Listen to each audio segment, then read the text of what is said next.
Good morning to all of you. तो कल आपका सेशन नहीं हो पाया था बिकॉज कुछ रीशेड्यूलिंग में प्रॉब्लम थी। एक क्लास 8 बजे थी, दूसरी क्लास 8:30 बजे थी, तीसरी क्लास 9:30 बजे थी। सब क्लासेस एक दूसरे के साथ में ओवरलैप हो रही थी और बिकॉज टेक्निकल डिफ़िकल्टीज़ के चलते मैं उसको ट्राई कर रही थी कि काम हमारा शाम तक हो जाता। अगर वो रिज़ॉल्व तो मैं आपकी क्लास ले लेती, लेकिन दिक्कत ये हुई कि वो रिज़ॉल्व नहीं हो पाया। ठीक है, and because of that it could not be resolve. So मैंने आपकी क्लास के टाइमिंग्स अकॉर्डिंगली कल तो नहीं रखी, लेकिन आगे चेंज किए हैं। तो मैं आपको ऑन अ डेली बेसिस या तो बताती रहूँगी आपकी जब भी क्लासेस रहेंगी। ठीक है, and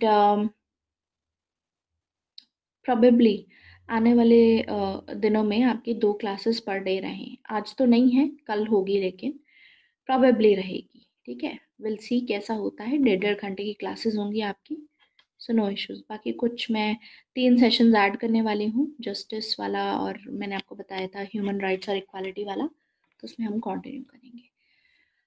so will start with the theory of international relation. हम थ्योरी शुरू कर रहे थे और थ्योरी में हमने अभी तक कहाँ तक पढ़ा था, हम रियलिज्म पढ़ रहे थे। तो मैं इस क्लास में रियलिज्म का टॉपिक ही कंटिन्यू करूँगी। ठीक है, वही मैं कंटिन्यू करूँगी अभी आज। बाकी सबको भी ज्वाइन करने दीजिए, उसके बाद सेशन शुरू करेंगे।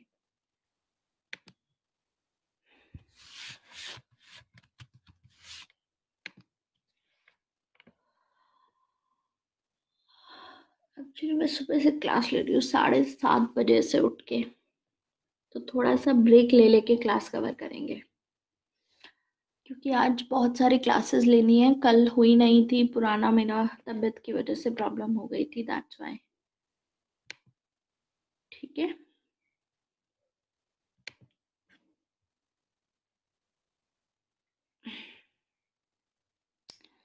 Let me turn on the fan. सुबह से फैन भी नहीं चलाया।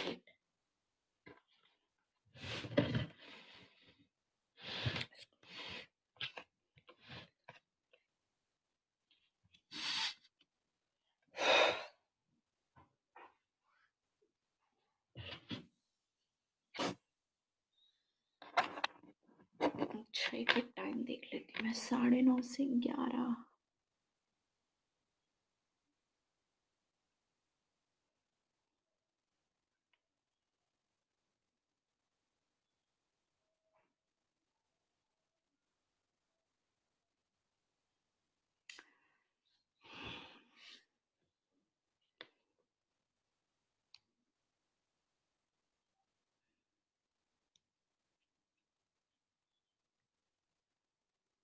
ग्यारह है, फिर 11 से ये कितने बजे है क्लास?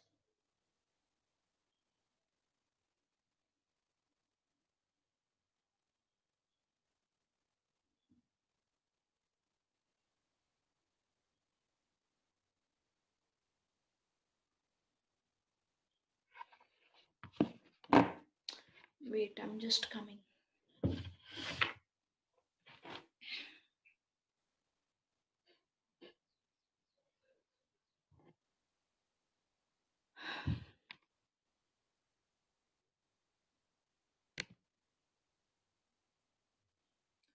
रिफ्रेश करने दीजिए एक बारी,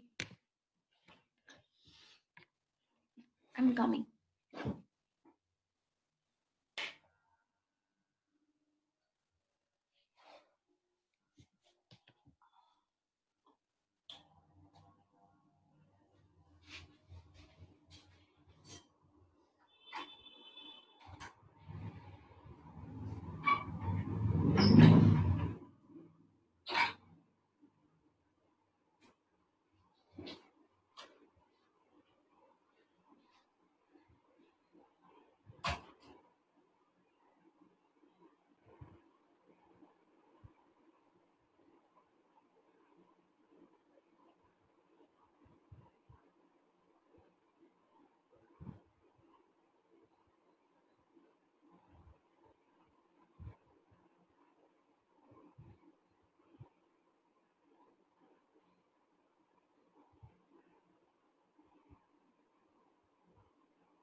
Yes.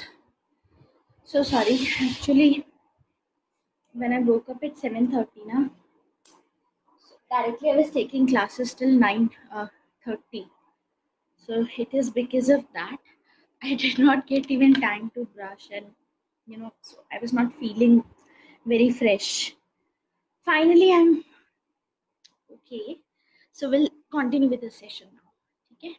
Thank you so much for the patience and waiting. It is because I have to take a lot of sessions without any gap. This is happening. There's not even a half an hour break between the sessions. Okay. So we'll start with realism. And in realism, you have watched the previous session. Are you aware about the classical realism? I'm considering that you guys have watched it. Okay. So we will start with now realism. Under that, there are four schools that we have discussed. And the first school was classical realism. We have gone for the first school, which is classical realism. Classical realism by Morgenthau. This we have completed. Okay. Second thing, we started with structural realism. And I told you that classical realism has focused more on the actor level analysis, whereas structural realism will focus more on structure level analysis, where they believe that structure of the international politics is anarchy. Structure is anarchy, and based upon this, therefore, there are two schools in structural realism. First is defensive realism, given by Kenneth Waltz, who believes that a country should go for balance of power in everything up to an extent that it is sufficient for their defenses. That means up to there is some limit, at least in this case, which is required for the defensive purposes, not for the offensive, not for attacking, not for unlimited expansion of army or everything, not for unlimited expansion of power, but offensive realism, which is given by Mearsheimer. Mearsheimer, who belongs to offensive realism, is also structural realist. He is also going to, just like Kenneth Waltz, shift from the actor level analysis that was there in classical realism to the structure level analysis. Mearsheimer is actually a post Cold War realist. Post Cold War realist means he is a person who belongs to, after 1990s. He has given all his theories. In fact, there is one book that Mearsheimer has written. The name of the book was Tragedy of Great Power Politics. This book was published in 2001, and he is going to put a question mark on the status of realism as a timeless wisdom. He is going to resolve that question mark. Why? After this end of Cold War, right? Realists have predicted that Cold War will never end. There will be continuous. We'll see this, opposition continuously. We'll see that USA and USSR will keep on fighting against each other. There will be always two power blocks for the rest of the history. This is what realists believe. But with the end of Cold War, with the disintegration of USSR in 1990s, liberalism will win the ideological battle. And this is what we see in terms of international politics also. The liberal or the ideal school of international politics will win this rather than the realist school. And therefore, there was a big question mark on the status of realism, whether realism is applicable in all times, in all periods, like in future or at any point of time in history. So that came under question. There was a question mark whether it is a timeless wisdom or not. But he said that That is because, why this has happened, because after the end of Cold War, we'll see that there will be a growth in cooperation between Russia and USA. There was an increase in the international organization, a lot of organization came, regional institutions came, such things happened, right? Yes, you guys are able to listen to me. Any difficulty that you are facing right now, please let me know, because it is getting refreshed from my side again and again. So I just want to know whether you are facing any difficulty. Okay, so what I was saying, that basically in this context, Mir Shimmer is going to deal with this dilemma whether realism is a timeless wisdom or not. And one of the biggest achievement of this liberal idea was the formation of WTO in 1995, because USA has been trying to establish uh, a platform to determine the rules for international trade since 1945, since the Bretton Woods organization. It's a conference, sorry. Type of institution could not come up. Okay? And later on in 1995, this will come up. This was a big achievement for the ideal school of international politics. And because of this, now countries will start growing interdependent on each other. So cooperation will start happening. It is because of these ideas there was a big question mark. So it was Mir Shimmer who actually established this, that no, realism is still effective, where he is going to focus on. He establishes the relevance of realism by focusing on the uh, you know relations between US and China, future relations between US and China, where he warned USA of, where he warned the American scholars of their fantasy on US China cooperations, because we will see that US China was cooperating with each other. Acha, हाँ, so sorry. I am so sorry. मैं सुबह ना actually उमंग English वाली class पढ़ा रही थी ना, तो मुझे वही चीज दिमाग में रह गई. I am really sorry. मैं दोबारा से पढ़ाती हूँ इसको, ठीक है? हिंदी में बता दूँ दोबारा से? कितनी देर से समझ ही नहीं, आपने पहले क्यों नहीं बोला? मेरे दिमाग से निकल गया. I was taking the whole session in English, और आप ना बोलते तो मैं पूरा इंग्लिश में ही पढ़ाती. दिमाग से निकल गया. So sorry. हिंदी की क्लास है. हाँ, तो क्लासिकल रियलिज्म हमने पढ़ा था उमंग, मॉर्गन दाउ का याद है आपको? मॉर्गन दाउ ने बोला था कि एक्टर लेवल एनालिसिस पे ध्यान देना चाहिए. मतलब जो लीडर है वो डिसाइड करेगा. लीडर पावर सीकिंग होता है, पावर अपने हाथ में लेनी होती है, तो पावर सीकिंग होता है, इसीलिए स्टेट को रन करते हैं लीडर्स, तो स्टेट भी पावर सीकिंग होती है, ये बोलते हैं. फिर आगे आया structure level realism. Structure realism दिया था केनेथ वॉल्ज और मियर शिमर ने. दो अलग अलग स्कूल्स हैं इसी के अंदर. स्ट्रक्चर में क्या हुआ, पहले क्लासिकल रियलिज्म में एक्टर पे ध्यान दिया गया था. जैसे इंदिरा गांधी और नेहरू अगर डिसीजन लेंगे, तो अकॉर्डिंग टू मॉर्गन दाउ इंदिरा गांधी अलग टाइप का डिसीजन लेंगी और नेहरू अलग टाइप का डिसीजन लेंगे, लेकिन दोनों ही पावर सीकिंग होते हैं, क्योंकि मैन पावर सीकिंग है, तो एक्टर लेवल का एनालिसिस ज्यादा मैटर करता है, ऐसा मॉर्गन दाउ ने बोला, और उस पे उन्होंने रियलिज्म को बेस किया. लेकिन हम देखेंगे कि ऐसा नहीं है, ठीक है? क्योंकि आगे जाकर के केनेथ वॉल्ज स्ट्रक्चर पे ध्यान देंगे, ये बोलेंगे कि एक्टर तो देखो जो होता है ह्यूमंस होते हैं, ह्यूमंस को प्रेडिक्ट करना आसान नहीं है. ह्यूमंस आज कुछ और बात बोल रहे हैं, कल को अपनी बात से पलट जाएंगे. तो ये चीज तो समझी ही नहीं जा सकती ह्यूमंस के बारे में. As a result of this, हम अपनी मेथडोलॉजी को, कि रियलिज्म को हम ह्यूमन एनालिसिस पे बेस नहीं कर सकते.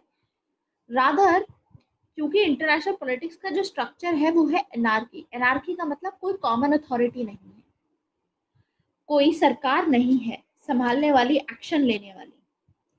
ये क्या करते हैं, डोमेस्टिक पॉलिटिक्स के साथ में कंपेयर करते हैं. देखो, डोमेस्टिक पॉलिटिक्स अगर लगाओगे एक कंट्री के अंदर, इंडिया के अंदर सेपरेशन ऑफ पावर है. हर एक गवर्नमेंट है, जुडिशरी बैठी हुई है, पुलिस भी है, साथ में एग्जीक्यूटिव है, लेजिस्लेचर है, सब चीजें हैं. तो सबका अपना एक रोल है, रेगुलेट करके रखते हैं वो सब चीजें, इसीलिए भी स्टेबिलिटी बनी रहती है कंट्री के अंदर। लेकिन जब भी हम बात करते हैं इसकी क्या नाम है स्ट्रक्चर की इंटरनेशनल पॉलिटिक्स में, तो वहां पर तो कोई अथॉरिटी है ही नहीं। अब आप बोलोगे कि यूनाइटेड नेशन है, लेकिन यूनाइटेड नेशन के डिसीजंस बाइंडिंग नहीं है। यूनाइटेड नेशन ने कोई डिसीजन लिया और दूसरी कंट्रीज ने फॉलो नहीं किया, तो क्या हम दूसरी कंट्री को पनिश कर सकते हैं उसके लिए? नहीं कर सकते, बाइंडिंग नहीं है। ये दिक्कत है कि यहाँ पर एनार्की है, कोई ऐसी कॉमन अथॉरिटी है ही नहीं जिसके पास में पावर हो, सही मायने में पावर। और तो केनेथ वॉल्स बोलते हैं क्योंकि यहाँ पर एनार्की है इसीलिए सभी कंट्रीज को बैलेंस ऑफ पावर मेंटेन करना चाहिए। लेकिन केनेथ वॉल्स कहते हैं कि सिर्फ उस लेवल तक अपनी पावर को इंक्रीज करो जिस लेवल तक सफिशिएंट है कि आप इतनी पावर जब इंक्रीज करोगे, अगर कोई दूसरी कंट्री आपको अटैक करती है तो आप उसको उस अटैक से बचा पाओगे अपनी कंट्री को। सिर्फ उतनी लेवल तक करो, मतलब सिर्फ डिफेंस पर्पस से, मतलब सिर्फ डिफेंस पर्पस से करो, ये कहना था केनेथ वॉल्स का। लेकिन मियर शिमर का क्या कहना है? मियर शिमर का कहना है कि पावर को अनलिमिटेड एक्सपैंड करो, मतलब कोई लिमिट नहीं होनी चाहिए, कोई लिमिट नहीं होनी चाहिए, इतनी एक्सपैंड करो कि कोई चैलेंज ही ना कर पाए। तो एक तो है डिफेंसिव, जो बोलते हैं सिर्फ डिफेंस के पर्पज से पावर को इंक्रीज करो, सिर्फ उतनी लिमिट तक। एक है ऑफेंसिव, कि जितनी हो सके उतनी करो, अनलिमिटेड एक्सपेंशन ऑफ पावर। तो मियर शिमर ने ये अपना आइडिया दिया था। लेकिन मियर शिमर है कौन? मियर शिमर एक पोस्ट कोल्ड वॉर रियलिस्ट है। पोस्ट कोल्ड वॉर मतलब जब कोल्ड वॉर खत्म हो गया था 1990 में, शीत युद्ध जब खत्म हुआ था, उसके बाद हमने देखा कि अमेरिका की जो आइडियोलॉजी थी डोमिनेंट हो गई। अमेरिका का इंटरनेशनल पॉलिटिक्स को लेकर के जो आइडिया है वो आइडियल स्कूल में आता है। आइडियल स्कूल का मतलब है liberal school of international politics, ठीक है, तो उसमें आता है। तो हम देखते हैं कि अमेरिका ने उस टाइम पे जब कोल्ड वॉर में डिसइंटीग्रेशन हुआ यूएसएसआर का, तो अमेरिका डोमिनेट हो गया। और ये भी रीजन था कि ideal school of international politics dominate हो गया, मतलब उनके आर्ग्यूमेंट ज्यादा अच्छे अब हो गए, क्योंकि एक बार डिसइंटीग्रेशन हुआ, बहुत सारी ऑर्गेनाइजेशन आ गई। इनफैक्ट सबसे बड़ा बिगेस्ट अचीवमेंट तो ये था, WTO का जो इंस्टीट्यूशन है, WTO ऑर्गेनाइजेशन है, यूएसए 1945 से कोशिश कर रहा है, 1945 से कोशिश कर रहा है यूएसए कि WTO आए। एक कॉन्फ्रेंस हुई थी, ब्रेटन वुड्स कॉन्फ्रेंस नाम है उसका, यही डिसाइड करने के लिए कि सारे देश आए और आपस में फ्री ट्रेड अग्रीमेंट साइन करें, अपने इकोनॉमी को ओपन करके बॉर्डर्स को ओपन किया जाए कि कोई भी देश किसी भी देश में सामान अपना बेच सके।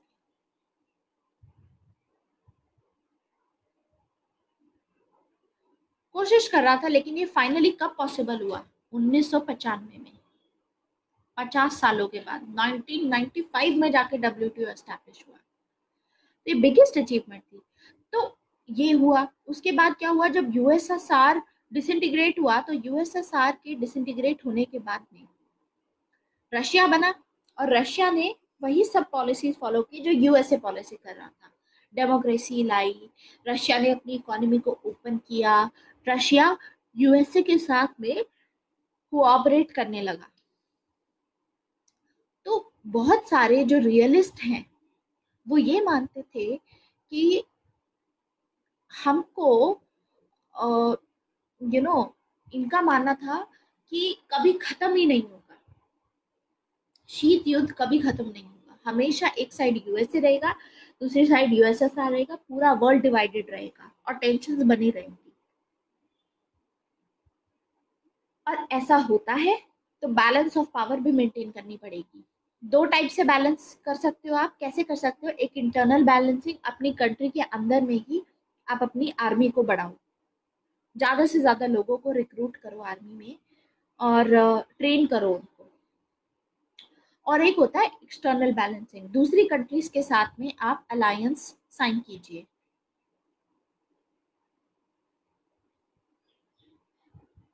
ये माना जा रहा था, लेकिन जब यूएसएसआर डिसइंटीग्रेट हुआ तो सब जगह दिखने लगा कि सारी कंट्रीज मिलकर के आपस में कोऑपरेट कर रही हैं, जिसके चलते बहुत सारी ऑर्गेनाइजेशंस आ गई, डब्ल्यूटीओ आई, बहुत सारे रीजनल ऑर्गेनाइजेशंस आ गई, बहुत सारे इंस्टीट्यूट्स आ गए, कन्वेंशंस आ गए 90s में, जैसे अर्थ रियो समिट हुई थी, ठीक है, और क्लाइमेट चेंज के ऊपर कितने सारे कन्वेंशंस हुए,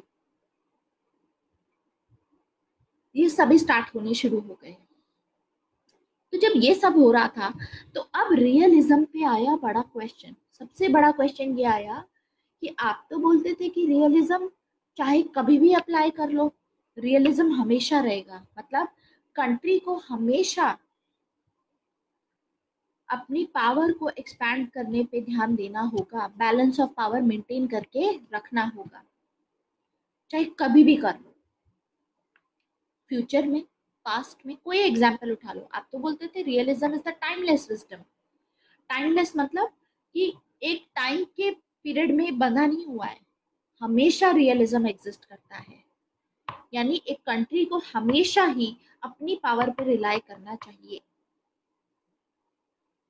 ये तो क्वेश्चन में आ गया, क्योंकि अब कंट्री अपनी पावर पर रिलाई नहीं कर रही, आपस में दूसरी कंट्रीज के साथ में कोऑपरेट करके इंस्टीट्यूशंस का पार्ट बन रही हैं, और ऐसे इंस्टीट्यूशंस का पार्ट बन करके ऐसी कंट्रीज कितना ज्यादा वो कर रही हैं अपना, यू नो, लाइक कोऑपरेट कर रही हैं एक दूसरे के साथ में, तो पावर नहीं इंक्रीज कर रही, तो अपनी आर्मीज पे ज्यादा ध्यान ना दे करके मिलिट्री अलायंसेस बनाए जा रहे हैं कि हमारी भी कुछ आर्मी है, आपकी भी है, इनकी भी है, तो सारे पे मिल करके हम स्ट्रांग हो गए। तो ये क्वेश्चन बहुत बड़ा आ रहा था उस टाइम पे। ये भी रीजन था कि मियर शिमर ने इसको आंसर किया, जिसमें मियर शिमर ने ये चीज हाईलाइट करके हमको बताई कि देखिए, ही हाईलाइटेड दिस थिंग कि जो फ्यूचर में 2001 में इनकी बुक आई थी, बुक का नाम था इनकी, you know, this, you know, मियर shimmer was about this thing कि यूएस चाइना के रिलेशंस को इन्होंने हाईलाइट किया था अपनी बुक में। तो इनकी बुक का नाम रहेगा tragedy of great power politics. तो इसमें इन्होंने यूएसए के जो अमेरिकन स्कॉलर्स थे, जो आइडियल स्कूल इनका डोमिनेट हो गया था कोल्ड वॉर खत्म होने के बाद में, तो ये तो बड़े खुश थे कि हाँ हमारे आइडियाज ही रहेंगे, अब यूएसए की हेजेमनी रहेगी हमेशा से, जैसा यूएसए चाहता था, इससे यूएसए को बहुत फायदा होगा। लेकिन मियर शिमर ने बोला कि रियलिज्म अभी भी इम्पोर्टेंट है। क्यों? क्योंकि फ्यूचर में जो आप यूएस से जो चाइना के साथ में कोऑपरेट कर रहे हो, आप आगे जाकर के चाइना ही आपकी हेजेमनी को चैलेंज करेगा। तो आप जो कोऑपरेशन कर रहे हो, आगे आपको चाइना के साथ में बैलेंस ऑफ पावर का गेम दोबारा से खेलना पड़ेगा। तो इन्होंने पहले ही वार्न कर दिया था इस बात में, और हमने देखा कि ये चीज सच भी है आज के टाइम पे, it is visible now. China आज यूएसए की हेजेमनी को चैलेंज कर रहा है। इनका कहना था कि यूएसए बहुत ही बड़ी गलती करेगा, यूएसए ने बहुत बड़ी गलती कर दी, फुलिशनेस कर दी, यूएसए ने पागल बन गया यूएसए, जब यूएसए ने चाइना को इतना मतलब सपोर्ट किया, कोऑपरेट किया, जिसकी वजह से ही तो चाइना राइज हुआ। अगर यूएसए ना करता तो चाइना उस हिसाब से राइज ना होता, चैलेंज ना कर पाता। इन्होंने बोला USA, it would be foolish, ये भी चीज खराब होगी कि अगर यूएसए चाइना की राइज को लेकर के ये सोच रहा है कि चाइना तो पीसफुली ग्रो कर रहा है और चाइना पीसफुल रहेगा हमेशा। चाइना एक्सपेंशनिस्ट है। चाइना का जो एम है, जो ऑब्जेक्टिव है चाइना का अल्टीमेट, तो चाइना का ऑब्जेक्टिव क्या है? सिक्योरिटी नहीं है। आपको क्या लगता है चाइना राइज कर रहा है? चाइना के प्रेसिडेंट है ना, चाइना के प्रेसिडेंट बोलते हैं ऐसा कि हम लोग अगर राइज कर रहे हैं तो हम तो सिक्योरिटी के लिए राइज कर रहे हैं, हम तो सिक्योरिटी मेंटेन करने की कोशिश कर रहे हैं। बोलते हैं कि यूएसए और चाइना मिल करके साथ में पूरे कंट्री को, पूरे ग्लोब को सिक्योर करेंगे, क्योंकि दोनों ही मेजर पावर्स होंगे, ऐसा कहना है चाइना का। लेकिन इन रियलिटी मियर शिमर ने हाईलाइट किया कि चाइना का पर्पस सिक्योर करना नहीं है ग्लोब को, चाइना का पर्पस है एक्सपैंड करना। चाइना एक्सपेंशनिस्ट पावर है, चाइना का पर्पस है डोमिनेट करना इस पूरे वर्ल्ड में। तो स्टेट यहाँ पर सिक्योरिटी मैक्सिमाइजर नहीं है। सिक्योरिटी स्टेट जो होता है, जैसे यूएसए ने बोला कि स्टेट सिक्योरिटी मैक्सिमाइजर होता है, सारे स्टेट मिलकर के सिक्योरिटी मेंटेन करके रखते हैं, उसी में चाइना भी ऐसा ही करेगा, सिक्योरिटी को मैक्सिमाइज करेगा कंट्री में। स्टेट सिक्योरिटी मैक्सिमाइजर नहीं है, स्टेट पावर मैक्सिमाइजर है। स्टेट पावर अपनी मैक्सिमाइज करने के लिए ऐसा करता है। इसीलिए इन्होंने सजेस्ट किया कि यूएसए को चाइना को कंटेन करना चाहिए टाइम रहते हुए। The sooner the better it is, जितनी जल्दी कंटेन करोगे उतना बेहतर है।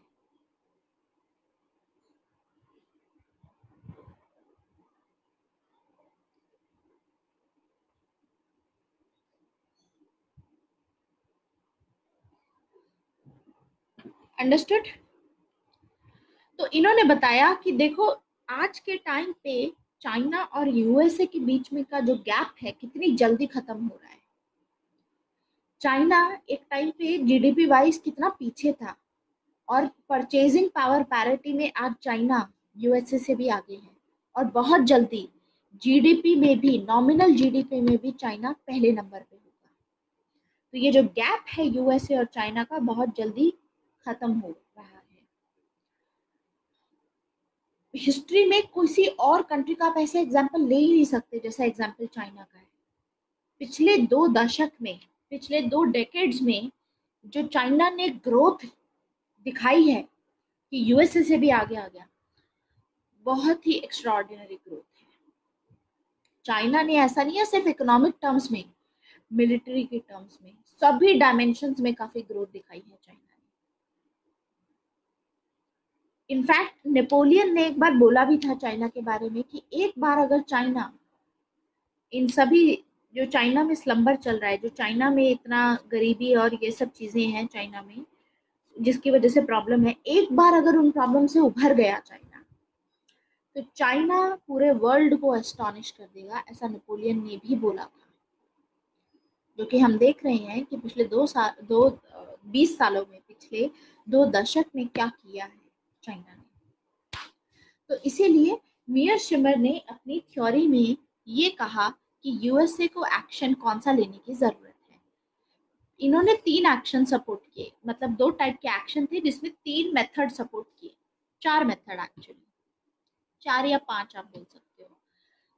पहला था, इन्होंने बोला कि यूएसए को डायरेक्ट एक्शन लेना चाहिए चाइना के अगेंस्ट में, और इनडायरेक्ट एक्शन भी लेना चाहिए। डायरेक्ट एक्शन का ऑप्शन क्या रखा इन्होंने? इन्होंने बोला कि यूएसए डायरेक्ट एक्शन में क्या कर सकता है। यूएसए के पास में 2 मेथड है डायरेक्ट में। पहला मेथड है कि या तो यूएस डायरेक्टली वॉर करे चाइना के साथ में, वॉर करेंगे, लेकिन अगर हम लड़ाई करते हैं सीधा तो इफेक्टिव होगी, चाइना को हरा सकते हैं, लेकिन ये लड़ाई करने में पैसा बहुत जाएगा।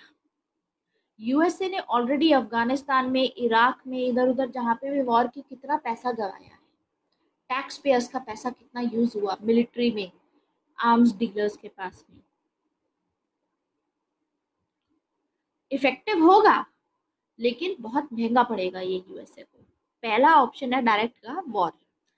दूसरा है या तो डायरेक्टली ब्लैकमेल करो चाइना को।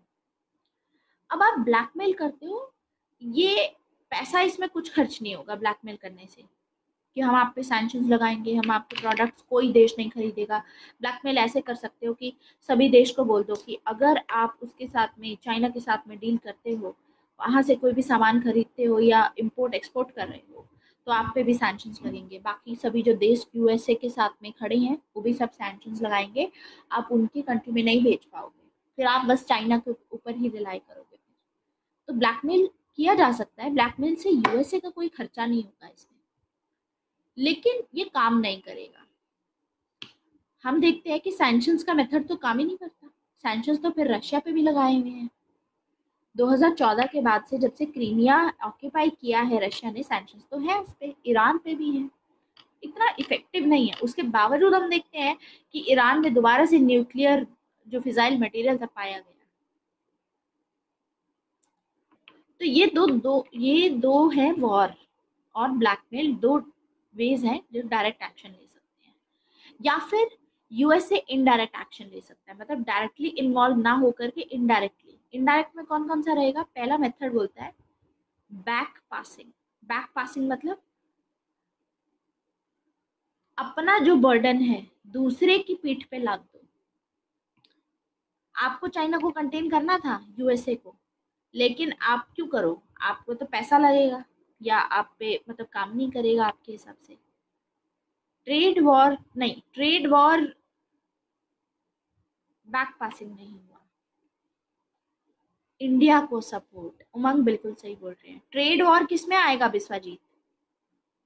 ब्लैकमेल में आएगा। काम कर रहा है क्या ट्रेड वॉर? इतना अच्छे से तो काम नहीं कर रहा है, चल ही रही है तब से। अगर इफेक्टिव होता तो ट्रेड वॉर 1 महीने के अंदर अंदर चाइना घुटने टेक देता कि अरे ठीक है हम नहीं करते, छोड़िए छोड़िए हम कुछ नहीं करेंगे। कॉस्ट इफेक्टिव काम नहीं कर रहा ना, ये कॉस्ट इफेक्टिव है, पैसा इनका खर्च नहीं हो रहा ट्रेड वॉर करने में यूएसए का।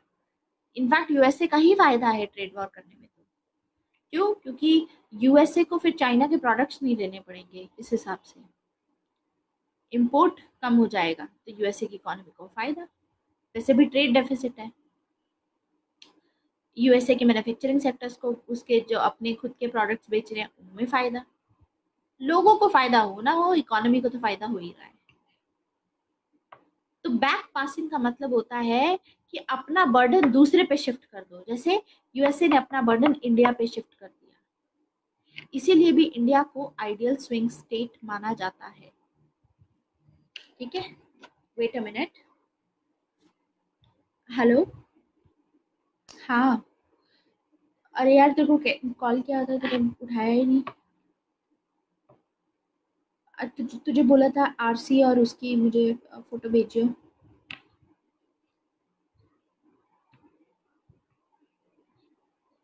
नहीं, पापा से मेरी बात नहीं हुई है, और मैं अभी क्लास ले रही हूँ एक्चुअली। हाँ। हम्म।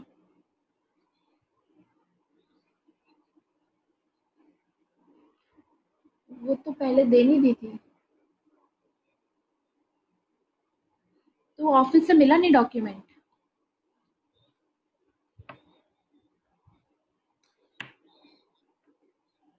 अच्छा, मैं आईडी और फोटोग्राफ्स, राइट? अच्छा अच्छा। हम्म। मैं व्हाट्सएप कर देती हूँ, नो इश्यूज। रुक जा। और फोटो वाली भी मुझे भेजनी पड़ेगी। ठीक है। स्कैन फोटो वाली मतलब फोटोग्राफ्स भेजनी है ना, पासपोर्ट साइज? हाँ, तो वो मेरे पास पड़ी है, भेज दूंगी मैं। तो पहले मुझे पापा वाली आर्ट्स मैं भेजूंगी, अभी क्लास खत्म करके भेजूंगी, ठीक है? Right now Sumit, I am in the class, मैं तो अर्जेंट है इसलिए मैं बात कर रही हूँ। अभी तो मुझे 5 मिनट के अंदर अंदर वो भेज दे, आरसी और आधार और पैन कार्ड की फोटो, ठीक है? और क्लियर भेजियो और व्हाट्सएप करते हैं। ओके।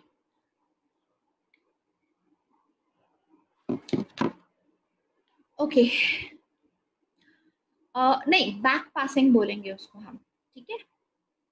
बैक पासिंग, अपना बर्डन दूसरे पे डाल दो। तो इंडिया इसीलिए भी बोला जाता है कि इंडिया एक आइडियल स्विंग स्टेट है, इंडिया पे डाल दो बैक पासिंग, ठीक है?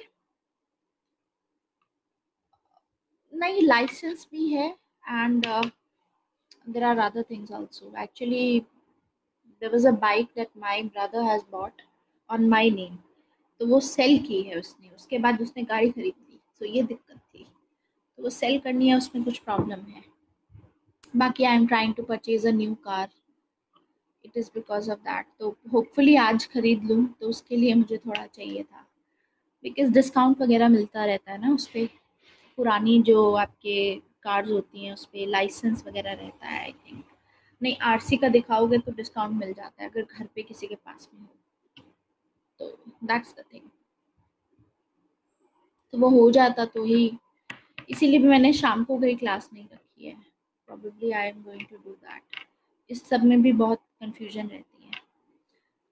ओके, क्योंकि बीमार वगैरह रहते हैं, फिर आपको पता ही है कि ट्रैवल करने में थोड़ा दिक्कत रहती है मुझको। तो I am trying to purchase a new car for my self.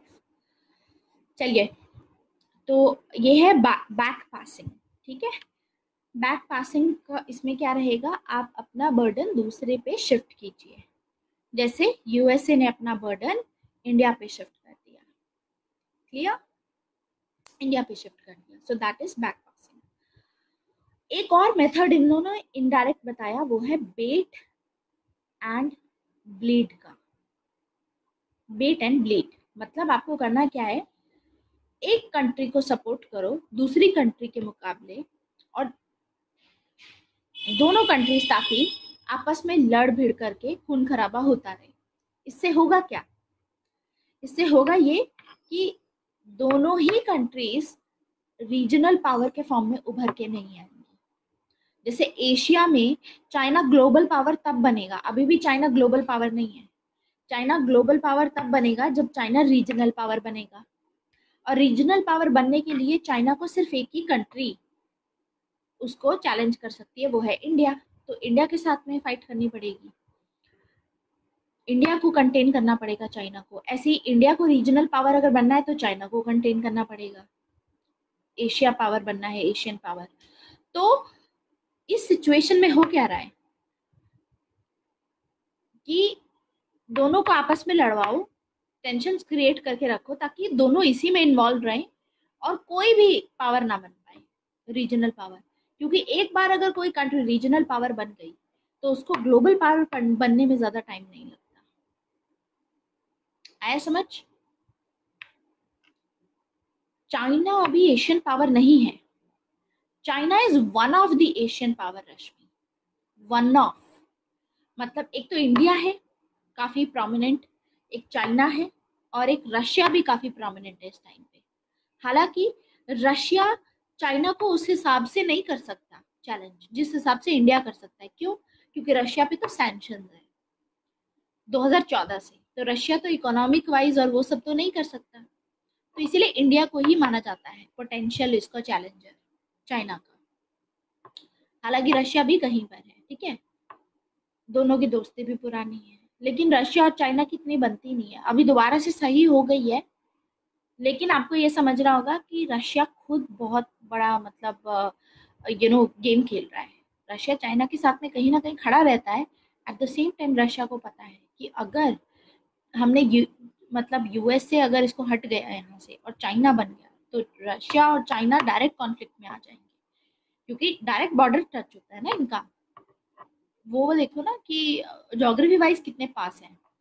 USA तो फिर भी दूर है, रशिया और यूएसए में ज्यादा फिर भी डिफरेंस है बीच में, एक सी आ जाती है, डायरेक्ट बॉर्डर नहीं है। रशिया और चाइना तो बहुत ही क्लोज है, और चाइना इतना एक्सपेंशनिस्ट है तो करते करते क्या पता पूरा रशिया भी अपने ऊपर कर ले, ठीक है। चाइना में ऐसा क्या है कि वो इतनी जल्दी ग्रो कर रहे हैं? रश्मि, आपने लेसन नहीं देखा है? डेमोक्रेसी एंड डेवलपमेंट का हमने एक लेसन लिया था जिसमें मैंने बताया था, एक थीसिस थी जिसमें चाइना में देखो सबसे पहली चीज अथॉरिटेरियनिज्म है चाइना में। मतलब चाइना में डेमोक्रेसी नहीं है, जिसके चलते चाइना में अगर कोई भी डिसीजन लेना होता है ना लीडर्स को, अगर वहाँ लीडर्स चाहते हैं कि हमको अपनी कंट्री को पावरफुल बनाना है, लोगों से नहीं पूछेंगे, वो सिर्फ रूल निकालेंगे। लोगों को तो बस उस रूल को मानना पड़ता है, फॉलो करना पड़ता है, लोग चैलेंज नहीं कर सकते। जैसे चाइना ने अपनी वन चाइल्ड पॉलिसी चलाई थी, कि सभी का एक बच्चा होगा, एक से ज़्यादा बच्चे करोगे तो आपको टैक्स भरना पड़ेगा, बहुत दिक्कत वाली बात थी, मतलब फाइन लगेगा, बहुत कुछ होगा, उसको सरकारी नौकरी नहीं मिलेगी, ऐसा था। तो ये दिक्कत है वहां पर, समझे। तो लोगों ने अपोज नहीं कर पाए थे लोग। इंडिया में भी इंदिरा गांधी ने सेम चीज की थी। इंदिरा गांधी के टाइम पे इन्होंने जो वो शुरू किया था, नसबंदी शुरू की थी पुरुषों की, है ना, नसबंदी शुरू की थी। इनफैक्ट पैसे दिए जा रहे थे कि जो भी मतलब नसबंदी कराएगा उसको इतने पैसे मिलेंगे, उनको ये मिलेगा, उनको वो मिलेगा, ऐसे करके बहुत मिथ क्रिएट किया गया था। और नसबंदी कराई, पकड़ पकड़ के नसबंदी कराई जा रही थी, बहुत मतलब अथॉरिटेरियनिज्म आ गई थी। लेकिन क्योंकि इंडिया में डेमोक्रेसी है, नसबंदी आप बोल सकते हो, इंग्लिश में क्या बोलते हैं उसको, अब मेरे को याद नहीं आ रहा है, what do we call it, if I'm not wrong, एक minute, let me remember the word, it's been a long time, wait, मुझे लगता है मुझे सर्च ही करना पड़ेगा, दिमाग में नहीं आ रहा अभी।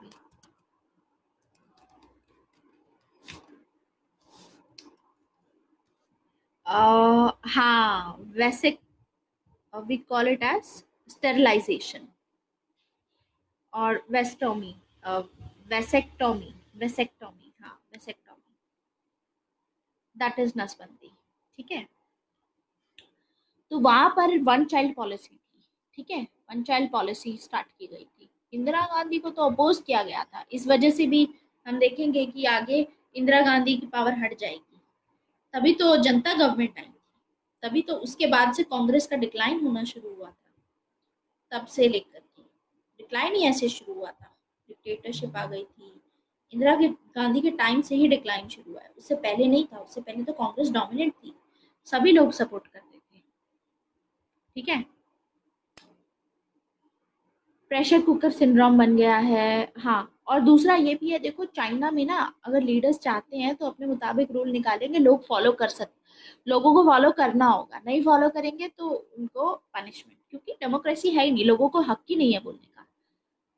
दूसरा, चाइना में एक और आपको इसी का बताती हूँ अथॉरिटेरियनिज्म का, चाइना में लैंड रिफॉर्म्स लाए गए, चाइना में बहुत सारे ऐसे स्टेप्स उठाए गए, लीडर्स की पॉलिटिकल विल थी इसलिए ऐसे उठाए गए चाइना में कदम, जिसकी वजह से, ऐसे स्टेप्स की वजह से चाइना और भी ज़्यादा एडवांस हो गया।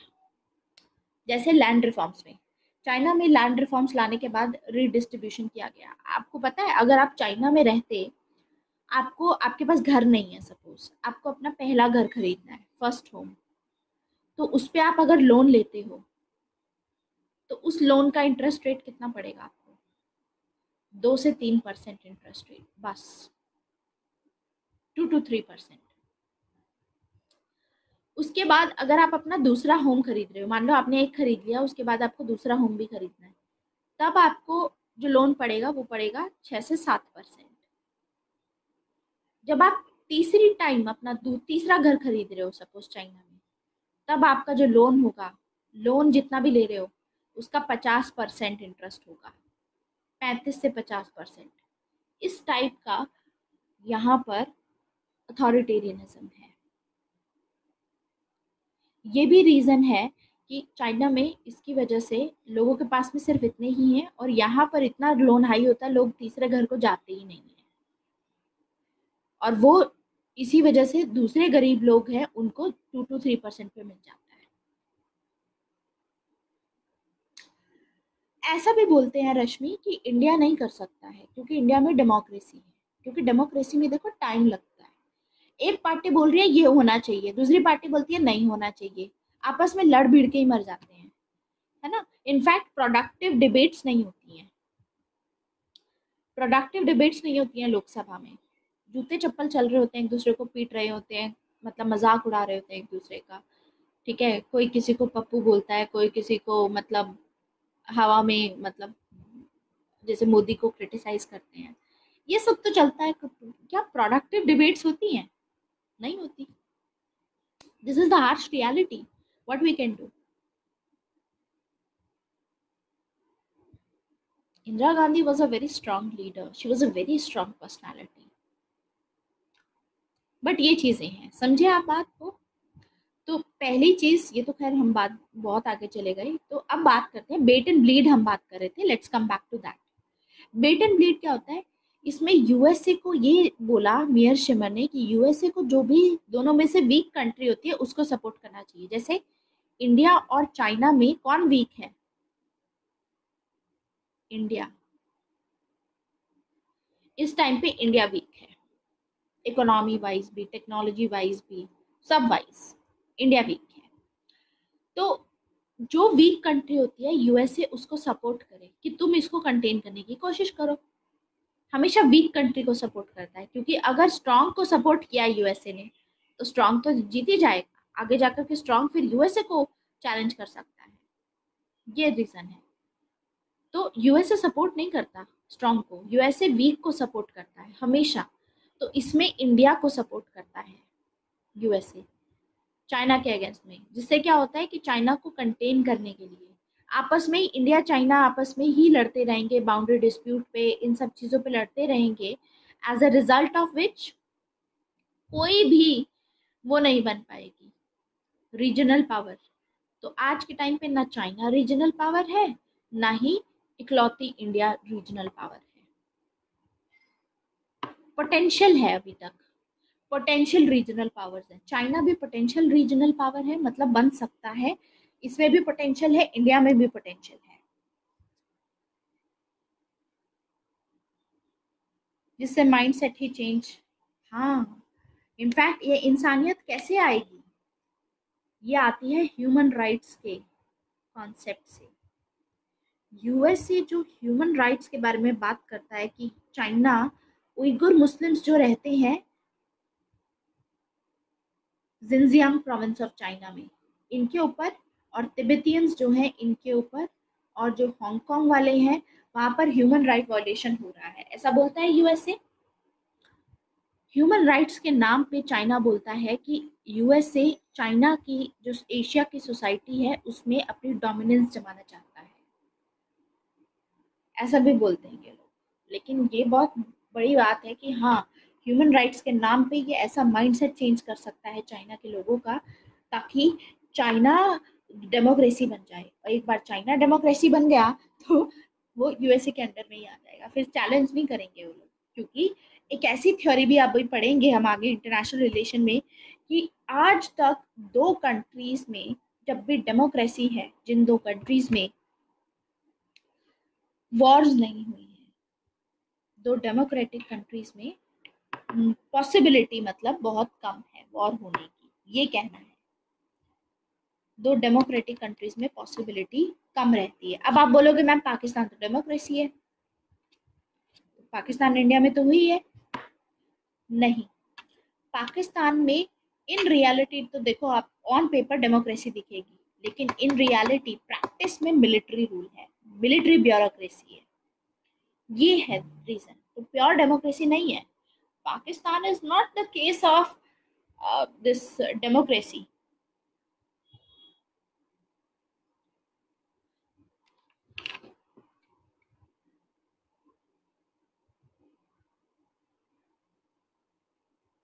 क्लियर?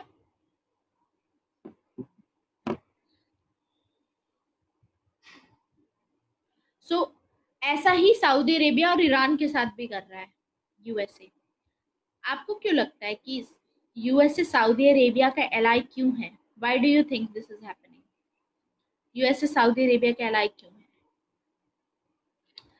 क्योंकि ईरान स्ट्रांग है कंपैरेटिवली। ईरान में खैलिफेट रूल था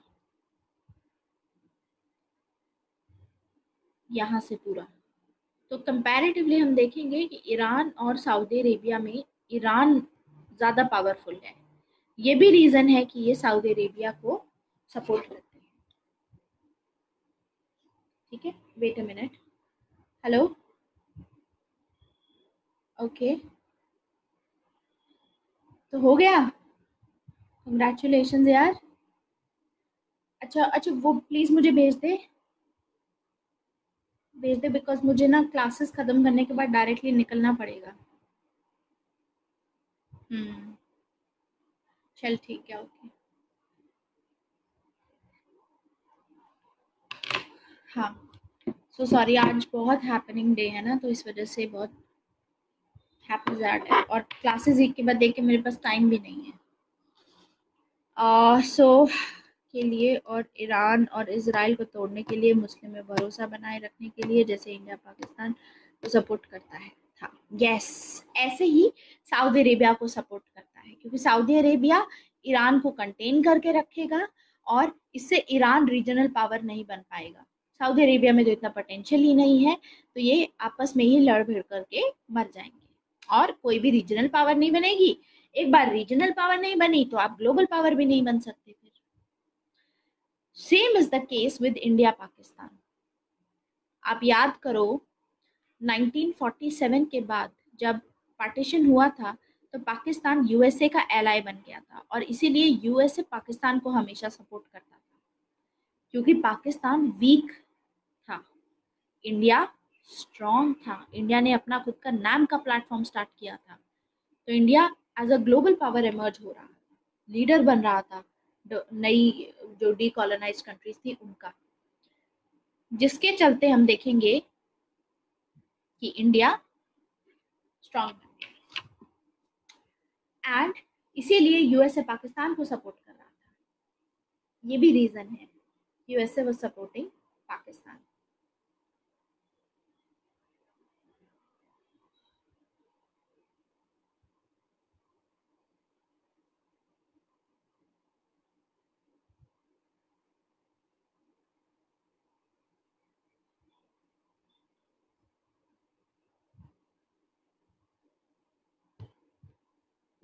अंडरस्टूड?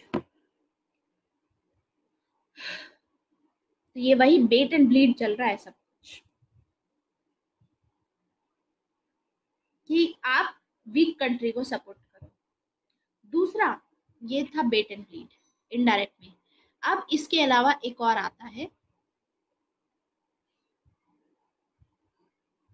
विच इज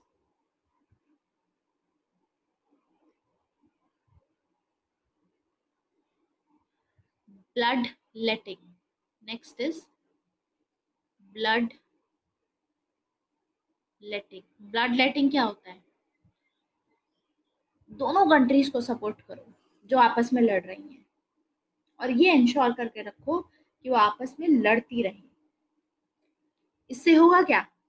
दोनों ही एक दूसरे को वीक बना देंगे। जैसे यूएसए ने जब ईरान और इराक की वॉर हुई थी, तो ईरान को भी सपोर्ट किया था और इराक को भी सपोर्ट किया था यूएसए ने, दोनों साइड पे हथियार भेज रहा था। इससे हुआ क्या? आपस में लड़ते रहे, दोनों ही रीजनल पावर नहीं बन पाए, as a result of which कोई भी रीजनल पावर नहीं बन पाया। यूएसए आज भी डोमिनेट है। तो ये चीज मियर शिमर ने बताई थी ऑफेंसिव रियलिज्म में, कि या तो डायरेक्ट एक्शन लो या इनडायरेक्ट एक्शन लो। डिफरेंस बस इतना सा है कि जो केनेथ वॉल्स हैं ये डिफेंस पे काम करते हैं, तो ये सिक्योरिटी पे ज्यादा ध्यान दे रहे हैं, ये सिक्योरिटी मैक्सिमाइजर है, इज अ सिक्योरिटी मैक्सिमाइजर। और जो मियर शिमर है ये हमारे पावर मैक्सिमाइजर है, ये पावर पे ध्यान देते हैं।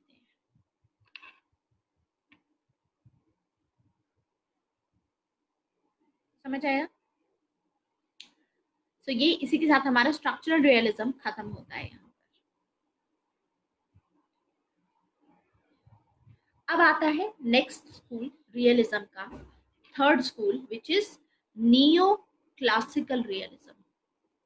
यानी इसमें जो नियो रियलिज्म है, स्ट्रक्चरल रियलिज्म को हम नियो रियलिज्म भी बोलते हैं, नियो रियलिज्म।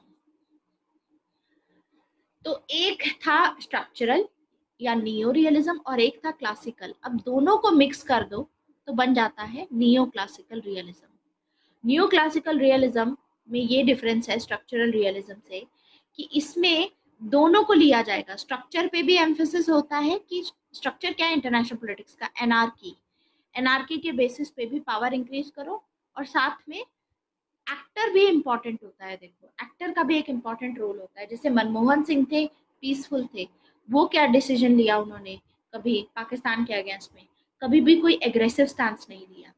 ऐसे ही मोदी बहुत एग्रेसिव है, एग्रेसिव स्टैंस लिया। उरी अटैक के बाद में मोदी ने पुलवामा अटैक के बाद में मोदी ने बहुत सारे एक्शंस लिए पाकिस्तान के अगेंस्ट में। हमने देखा कि क्या क्या हुआ था, स्ट्राइक्स हुई थी, सर्जिकल स्ट्राइक हुई थी, एयर स्ट्राइक हुई थी, है ना, ये हमने चीजें देखी।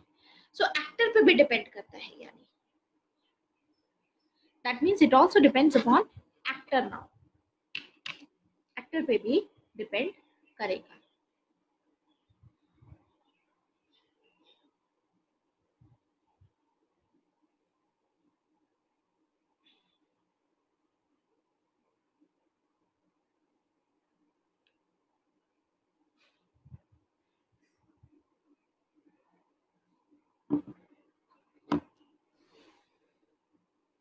यह है नियो क्लासिकल रियलिज्म। यानी ऐसा नहीं है कि इंटरनेशनल पॉलिटिक्स में, डेफिनेटली इंटरनेशनल पॉलिटिक्स में क्या हो रहा है, दूसरी कंट्रीज कैसे बिहेव कर रही हैं, क्योंकि कोई कॉमन अथॉरिटी नहीं है, तो ये एक्टर की चॉइसेस को कंस्ट्रेन कर देता है। मतलब एक्टर के पास में जो लीडर होता है उसके पास में ज्यादा चॉइस नहीं होती अपना डिसीजन को लेने की। मतलब एक लीडर ये भी जैसे मोदी है, मोदी शुरुआत में जब पावर में आए थे तो मोदी ने बोला था कि हम वो करेंगे, क्या नाम है, पाकिस्तान के साथ में फ्रेंडली रिलेशन बना करके रखेंगे हम।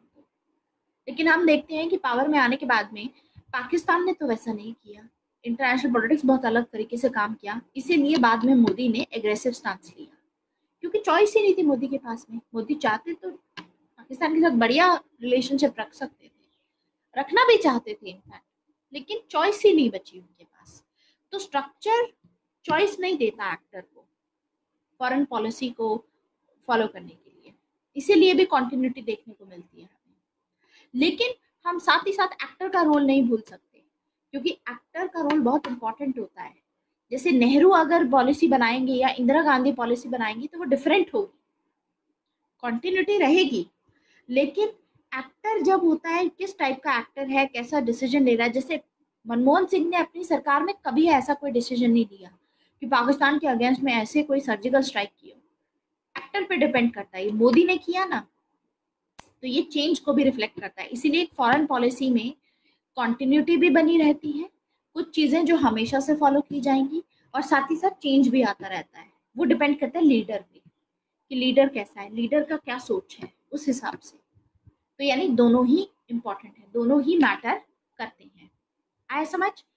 अब आता है फोर्थ स्कूल। इसमें तो जो आपको सपोर्ट करने वाले हैं फरीद जाकरिया वगैरह हैं। आता है last school of realism which is post colonial realism. Post colonial को थर्ड वर्ल्ड कंट्रीज बोलते हैं। पोस्ट कॉलोनीज को मतलब जो पहले कॉलोनीज हुआ करती थी अब वो डीकॉलोनाइज हो चुकी हैं, अब वो कॉलोनीज नहीं है, इंडिपेंडेंट हो चुकी हैं, लेकिन वो थर्ड वर्ल्ड कैटेगरी में आती है। इंडिया भी इसी में आता है क्योंकि इंडिया पोस्ट कॉलोनी है ना, दैट्स वाई। तो थर्ड वर्ल्ड रियलिज्म इसका दूसरा नाम है। इसमें हमारे जो स्कॉलर्स हैं, एक है मोहम्मद आयूब और दूसरे हमारे स्कॉलर हैं इसमें हमारे अमिताभ आचार्य,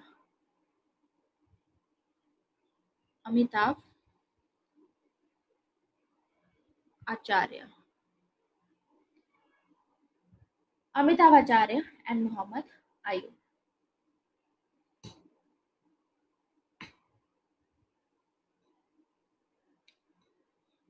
ये दोनों स्कॉलर्स हैं हमारे। इनका कहना है कि देखो इंटरनेशनल पॉलिटिक्स में जितनी भी थ्योरीज दी गई हैं वो सभी यूरोप को ध्यान में रख करके बनाई गई हैं, यूरोपियन कंट्रीज को ध्यान में रख के। तो ये सभी उनकी तरफ बायस्ड है, यूरोप की तरफ बायस्ड है, यूरोपियन कंट्री के पर्सपेक्टिव से बनाई गई हैं। कॉलोनीज जो अब डीकोलोनाइज हो चुकी है उनके पर्सपेक्टिव से नहीं बनाई गई हैं। तो सोल्यूशन जितने बताए गए हैं वो भी उनके पर्सपेक्टिव से नहीं बताए गए हैं जो नई कंट्रीज उभर के आई हैं। सोल्यूशन पुरानी जो यूरोपियन कंट्रीज हैं उनके हिसाब से बताए गए हैं। इसीलिए ये बोलते हैं कि हमारे यहाँ पे जो एग्जिस्ट करता है वेस्टर्न वर्ल्ड में, मैंने आपको बताया था, ये जो स्कॉलर्स हैं ये बोलते हैं कि बैलेंस ऑफ पावर मेंटेन करके रखना है, क्योंकि स्टेट्स के बीच में सिक्योरिटी डायलेमा होता है, दो स्टेट्स के बीच में सिक्योरिटी डायलेमा होता है। इसीलिए हमेशा दो स्टेट्स आपस में पावर को इंक्रीज करते रहेंगे, अलायंसेस बनाते रहेंगे। लेकिन इन दोनों स्कॉलर्स का कहना है, जो भी पोस्ट कॉलोनियलिस्ट होते हैं या थर्ड वर्ल्ड रियलिज्म से बिलोंग करते हैं, कि नॉन वेस्टर्न कंट्रीज जो हैं, जैसे India, Myanmar, Sri Lanka, south Africa या अफ्रीका की कोई भी कंट्री, ये नॉन वेस्टर्न कंट्रीज हो गई, या चाइना, ऐसी कंट्रीज। इन कंट्रीज में क्या होता है, यहाँ पर सिक्योरिटी डायलेमा नहीं होता, यहाँ पे होता है insecurity dilemma. Very very important. Difference क्या है? सिक्योरिटी डायलेमा का मतलब है कि आपको अपनी कंट्री के लिए सिक्योरिटीज की प्रॉब्लम है कि दूसरी कंट्री आप पे अटैक ना कर। इनसिक्योरिटी डायलेमा का मतलब है कि दूसरी कंट्री के बारे में तो आप बाद में सोचोगे कि हम पे अटैक करेगी, अपनी खुद की ही कंट्री में इतनी प्रॉब्लम्स हैं, वहीं से अटैक आते हैं। जैसे इंडिया के केस में नक्सलाइट्स हो गए, ये जो नक्सल अटैक्स होते हैं, इंडिया में इंसर्जेंसी है जिसकी वजह से जब भी हम म्यांमार के साथ में अपना रिलेशन आज देखते हैं, 2015 से इंडिया और म्यांमार की गवर्नमेंट आपस में कोऑपरेट कर रही है इस इंसर्जेंसी को हटाने के लिए। तो यहाँ पे सिक्योरिटी डायलेमा नहीं है, यहाँ पे इनसिक्योरिटी डायलेमा है। अपनी इनसिक्योरिटीज को सॉल्व करने के लिए दूसरी कंट्रीज के साथ में कोऑपरेट किया जा रहा है। जैसे हमने बहुत सारे अपने मिलिट्री ऑपरेशंस म्यांमार गवर्नमेंट की हेल्प से म्यांमार के जंगलों में अपने जो सिपाही हैं, अपने जो सोल्जर्स हैं, उनको भेजा ताकि वो जो इंसर्जेंट्स हैं जो इंडिया में अटैक करते हैं, वहां जाकर के छुप जाते हैं म्यांमार के जंगल में, उनको वहां से खदेड़ सके, उनको वहां से रिमूव कर सके। अंडरस्टूड? तो हमारी खुद की इनसिक्योरिटी इतनी है, सिक्योरिटी से रिलेटेड हमें इशू नहीं है, हमें इनसिक्योरिटी से रिलेटेड इशू है। पाकिस्तान से आपको क्या लगता है, हमें सिक्योरिटी से रिलेटेड इशू है पाकिस्तान से? नहीं, हमें इनसिक्योरिटी से रिलेटेड इशू है। पाकिस्तान जो टेररिज्म स्पॉन्सर करता है, नेपाल के थ्रू यहाँ से आ जाते हैं, स्लीपर सेल्स हैं, उसके साथ में डील करना है हमें। तो हमें पाकिस्तान के साथ में इसीलिए भी हम चाहते हैं कि कोऑपरेट करें, हम फ्रेंडली रिलेशंस बने ताकि ये चीज हटाई जा सके। तो यहाँ पे पावर मैक्सिमाइज की कोई बात नहीं है, यहाँ पर इनसिक्योरिटी डायलेमा एग्जिस्ट कर रहा है।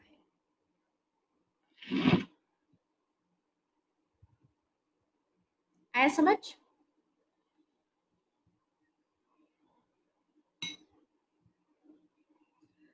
इन कंट्रीज में इनसिक्योरिटी से इंटरनल सिक्योरिटी चैलेंजेस बहुत ज्यादा है, एक्सटर्नल चैलेंजेस ज्यादा नहीं है। ये हमारा लास्ट स्कूल था रियलिज्म का। इसके बाद हमारा जो रियलिज्म का टॉपिक है वो फिनिश हो चुका है।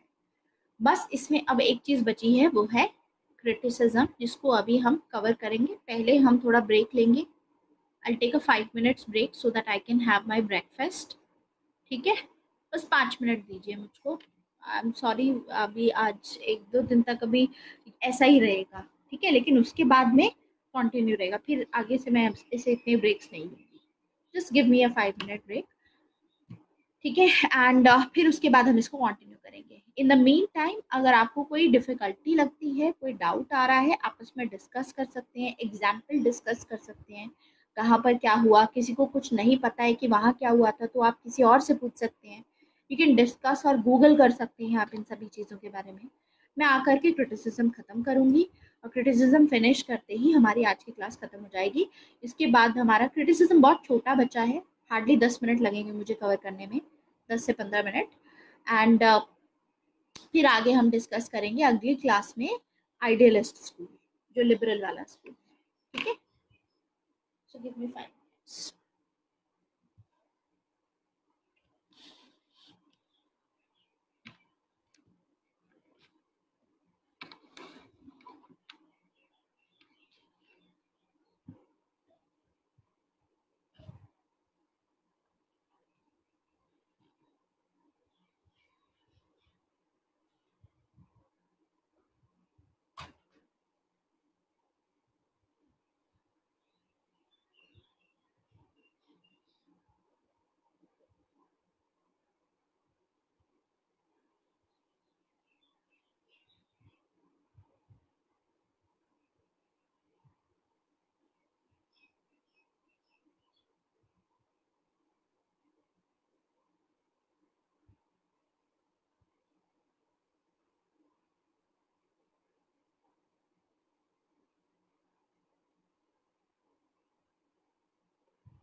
Yes, finally I'm back.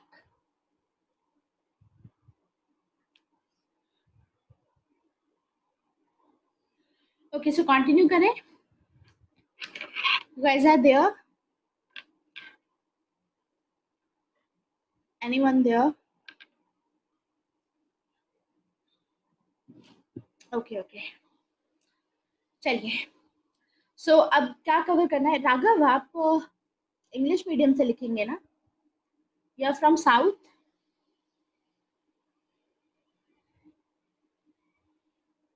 Okay, you are from South India, right?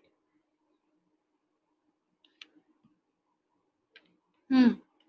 So Raghav, why aren't you in my batch number 8 sessions? Batch number 8 is totally purely in English. I'm starting with batch number 8. I mean, at least for the better retention and everything, because that is in. Okay, don't worry. Finish this course by December. Okay, that's good. But if you have to revise any topic, na Raghav, do not revise from here. Do the revision from batch number 8. Anytime in future, whenever you are planning to revise, revise from the batch 8 videos. Okay? You watch batch 6, that is good. But batch 8 is going to be one step ahead of batch 8, batch 6. Because batch 8 will have not only the class note, उसमें अलग तरीके से एकदम और depth में हम कर रहे हैं. Because I'm planning to give paper next year. तो उसके लिए I'm also looking for other sources. मैं इधर उधर से काफ़ी और पढ़ाई करके थोड़ा कुछ add up कर रही हूँ points. तो उसमें थोड़ा और rich analysis आपको मिलेगा. So rather than watching batch 6 videos, it is better to go for batch 8 videos. ठीक है? Follow that. अभी तक तो वैसे भी 6-7 sessions हुए हैं. You can watch those 6-7 sessions so far what I have taken in batch 8. Batch 7 में भी बता देना. हाँ हाँ हाँ, 1-2 पॉइंट ज़्यादा ही हैं, मैं बता दूंगी, टेंशन मत लीजिए. अलग से उसका एडिशन रहेगा तो मैं बता दूंगी. कभी क्लासेस लेंगे तो उसमें बता दूंगी. जैसे राजीव भार्गव का एक व्यू है, ऐसी चीजें थोड़ी एडेड अप हैं, और भी एडेड हैं, हम देखेंगे आगे. चलिए, क्रिटिसिज्म कवर करना है अगले 10 मिनट में, 9 मिनट में ये फिनिश हो जाएगा हमारा. Let us cover that. तो हाँ, क्रिटिसिज्म में पहले आएगा हमारा कि कौन क्रिटिसाइज करता है इस स्कूल को. स्पेशली स्ट्रक्चरल रियलिज्म को बहुत क्रिटिसाइज किया जाता है. स्ट्रक्चरल रियलिज्म से मेरा मतलब है कि मियर शिमर और केनेथ वॉल्ट्स का जो आइडिया है उसको बहुत क्रिटिसाइज किया जाता है. कौन कौन क्रिटिसाइज करते हैं? सबसे पहले तो एक तो लिबरल स्कूल खुद ही क्रिटिसाइज करेगा. लिबरल स्कूल, वो स्कूल जो वुड्रो विल्सन के, जो अमेरिका के प्रेसिडेंट रहे हैं, उनके आइडिया में रहा. क्योंकि जो रियलिस्ट होते हैं ना, वो बहुत ही नेगेटिव सोचते हैं हर चीज को लेके, और हमेशा इसलिए बोलते हैं कि वॉर को प्रिपेयर करके रखो, है ना. और जबकि लिबरल्स जो हैं ये ऑप्टिमिस्टिक हैं.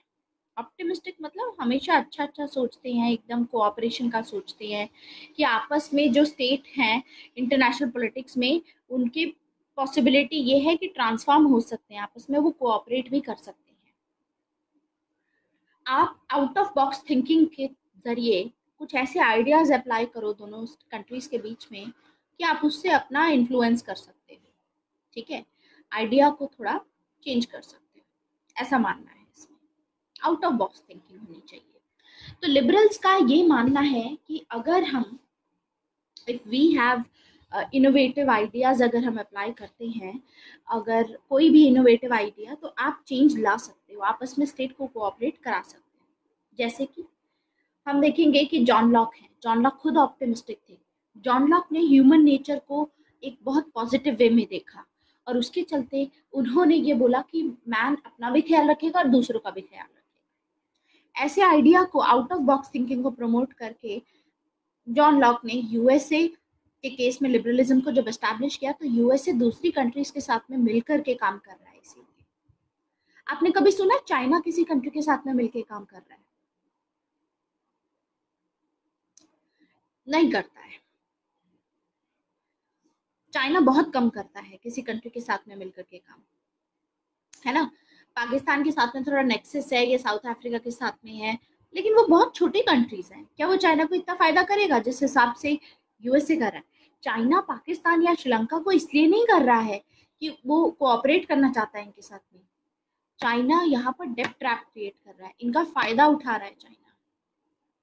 यूएसए ऐसा बताता है। अब ये तो फिर आप वो भी कर सकते हो कि यूएसए भी तो फायदा उठा रहा है, ये अगेन डिबेटेबल चीज है। लेकिन कहने का सिर्फ जरिया ये है कि किसने पॉजिटिव व्यू ज्यादा लिया। यहाँ पर लिबरल्स जो है वो पॉजिटिव व्यू लेकर के बताते हैं कि हम जो नेचर है स्टेट का उसको पॉजिटिव वे में देखेंगे तो हम कोऑपरेट कर सकते हैं आपस में, सभी स्टेट्स, लड़ने की जरूरत ही नहीं है। तो सबसे पहले जो रियलिज्म में बोलते हैं कि पावर को इंक्रीज करो क्योंकि हर टाइम पे वॉर हो सकती है, तो वो गलत है। तो इसमें आप नाम ले सकते हैं जॉन लॉक का। जॉन लॉक का एग्जाम्पल देकर के इनका नाम लेकर के बोलिए कि जॉन लॉक जैसे जो स्कॉलर्स हैं वो ऑप्टिमिस्टिक चीजें बताते हैं। ऐसी इमैन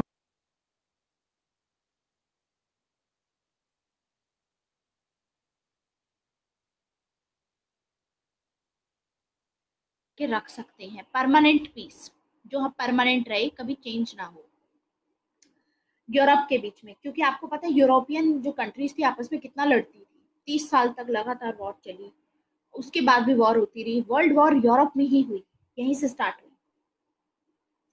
तो इन्होंने अपना आइडिया दिया, देखो कि मोनार्की की जगह पे डेमोक्रेसी होनी चाहिए, तब पीस आ सकता है। ठीक है, क्योंकि जहां पर डेमोक्रेसी होती है वहां पर लोग डिसीजन लेते हैं और लोगों के ऊपर कभी भी प्रेशर नहीं होता वॉर डिक्लेयर करने का। एक लीडर कर सकता है, लोग कभी नहीं करेंगे। लोगों को अपनी जिंदगी से मतलब होता है, लोगों को वॉर थोड़ी ना करनी। अगर आपसे आज पूछा जाए कि यू नो वॉर करनी है पाकिस्तान के साथ में, क्या आप उसके सपोर्ट में होंगे पाकिस्तान के साथ में लड़ाई करने के? नहीं। हमारा हमेशा पहला व्यू क्या जाएगा कि यार फ्रेंडली तरीके से करो। पाकिस्तान के साथ में अगर पीपल टू पीपल कांटेक्ट बना करके अच्छे तरीके से करोगे तो कोई दिक्कत आएगी ही नहीं। आया समझ? तो कहने का क्या मतलब है इसमें कि डेमोक्रेसी होनी चाहिए, ऐसा इमैनुअल कांत ने बोला। आपको आवाज आ रही है मेरी?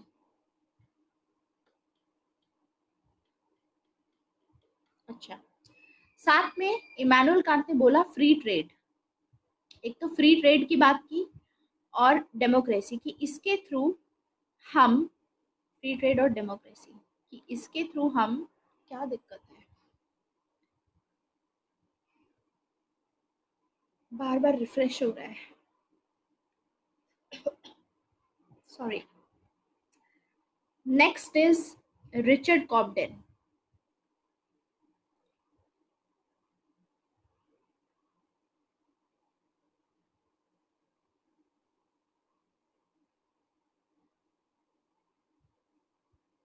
रिचर्ड कॉब्डेन का कहना है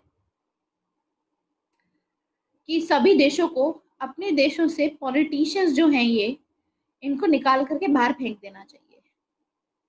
अगर आपको पीस रखना है तो लिबरल स्कूल से बिलोंग करते हैं ये सभी लिबरल स्कूल से बिलोंग कर रहे हैं। John Locke, Immanuel Kant, Richard Cobden. Richard Cobden का कहना है कीप द पॉलिटिशियंस आउट। अगर पॉलिटिशियंस नहीं होंगे तो लोग तो आपस में हमेशा पीस बना के रखेंगे, तो इससे वॉर ही नहीं होगी, तो पावर इंक्रीज करने की जरूरत ही नहीं है। इतना तो पैसा वेस्ट होता है, सोचो, पावर इंक्रीज करने में। आर्म्स और एमिनेशंस में, डिफेंस के हम इतने बड़े बड़े फाइटर जेट्स खरीदते हैं, जबकि आपकी कंट्री में गरीबी इतनी है, पॉवर्टी लेवल इतना हाई है, इतने ज्यादा लोग गरीबी रेखा के नीचे हैं और इतने गरीब है, 2 वक्त की रोटी नहीं मिलती है और माल न्यूट्रिशन है, हेल्थ प्रॉब्लम्स हैं, और उस मामले में भी आप कितने लाखों करोड़ के आप वो खरीदते हो, फाइटर जेट्स, डिफेंस मिसाइल्स, आप स्पेस एक्सप्लोर करते हो, ये सब चीजें करते हो, स्पेस फोर्स तक आ गई है। तो ये सभी टैक्स पेयर्स का पैसा है, जो पैसा सरकार लगा सकती है गरीबों की भलाई में, लेकिन पैसा कहाँ जाता है? इन सब चीजों में। तो पॉलिटिशियंस को बाहर रखो, लोग पीसफुल आपस में ही पीस रख लेंगे, तो ये डिफेंस विफेंस की जरूरत ही नहीं पड़ेगी। ऐसे ही एक और थिंकर है नॉर्मन एंजल। इन्होंने भी एक बुक लिखी है द ग्रेट इल्यूजन, कि सबसे बड़ा इल्यूजन यानी आपके दिमाग में ये चीज गलत है कि वॉर से फायदा होता है। लड़ाई करने से किसी का फायदा नहीं होता। वॉर से फायदा उनका भी नहीं होता जो लोग जीतते हैं, उनका भी तो पैसा लगता है। यूएसए ने अगर कोई वॉर करी तो टैक्स पेयर्स का पैसा लगा, वही पैसा आप अपने देश में लगा सकते हैं।